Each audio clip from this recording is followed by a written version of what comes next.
ধেমাজি জিলাৰ ঐতিহাসিক হাবুং পৰ্যটকৰ অন্যতম আকৰ্ষণৰ কেন্দ্ৰবিন্দু এই হাবুঙে বহন কৰি আহিছে ৬০০ বছৰীয়া আহোম ৰাজত্বৰ স্বাক্ষৰ। ইতিহাসবিদৰ মতে চাওলুং চুকাফাৰ দ্বিতীয় অস্থায়ী ৰাজধানী এই হাবুং। ১৯৮৯ চনত এই হাবুঙক উদ্ধাৰ কৰাৰ পিছত ১৯৯০ চনত আহোমৰ ফুৰালুং সংঘ আৰু ধেমাজি জিলাৰ তদানীন্তন অতিৰিক্ত উপায়ুক্ত নগেন হাজৰিকাৰ সহযোগত হাবুঙৰ টাইভেটিত আহোম পৰম্পৰা অনুসৰি উপাসনা কৰা মন্দিৰ নিৰ্মাণ কৰা হয়। ২০১৭ চনত তদানীন্তন মুখ্যমন্ত্ৰী সৰ্বানন্দ সোণোৱালৰ নেতৃত্বত হাবুঙত উন্নয়নৰ বিশেষ প্ৰকল্প গ্ৰহণ কৰা হৈছিল।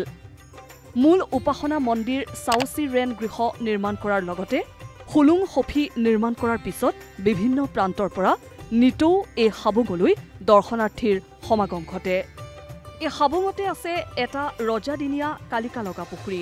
এই পুখুৰী হিচাপে চিনাক্ত কৰাৰ পিছত হাবুং উন্নয়ন পৰিচালনা সমিতিয়ে ইয়াক সংৰক্ষণৰ ব্যৱস্থা কৰিছে।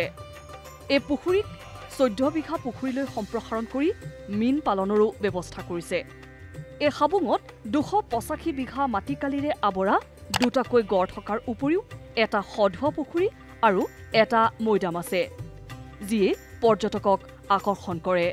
ইমান বছৰ বন্ধ হৈ আছিল হাবুং যেতিয়া উদ্ধাৰ হ'ল, উদ্ধাৰ হোৱাৰ পিছত এই মৈদামৰ অৱস্থিতি আমি ধৰা পেলালোঁ আৰু অৱস্থিতি ধৰা পেলাই গম পাইছোঁ সমতল ভূমিৰ পৰা ই সাধাৰণতে কাৰো লগত নিমিলা এটা অংশ ই ওখ উচ্চ পৰ্যায়ত আছে আৰু ইয়াৰ মৈদাম আহোমৰ পৰম্পৰামতে অন্যান্য যিবিলাক মৈদাম আছে সেই মৈদামৰ লগত ইয়াৰ সামঞ্জস্য একেই দেখি এয়াই আমাৰ শুদ্ধ মৈদাম বুলি আমি স্থাৰ কৰি এই মৈদাম আমি সংৰক্ষণৰ ব্যৱস্থা কৰিলোঁ।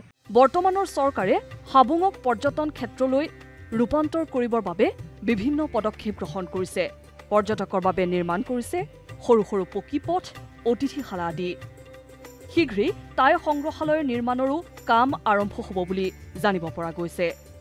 চৰকাৰীভাৱে আমি টুৰিজিম ডিপাৰ্টমেণ্টৰ পৰা বৰ্তমান টুৰিষ্ট লজ এটা আমাৰ ফাউণ্ডেশ্যন হৈ কোটাবিলাক উঠিছে আৰু বাকী এই যিবিলাক লিং ৰোড মানে বাহিৰঘৰ ভিতৰৰ মাজেৰে এইবিলাক লিং ৰোড হৈ আছে, এই ৰোডবিলাক এতিয়া আমাৰ গ্ৰেভেলিং হৈছে, মানে কি মেটেল দি মেলি ৰোলাৰ মাৰি থকা হৈছে, পানী দিয়া হৈছে, চব ঠিক ঠাক হৈছে। এইটো খুব সম্ভৱ এমাহ দুমাহৰ ভিতৰত আমাৰ এই ৰাস্তাবিলাক পথবিলাক সম্পূৰ্ণ হ'ব। ধেমাজিৰ পৰা অসীম দত্তৰ ৰিপোৰ্ট, বাতৰি বিভাগ, DD অসম।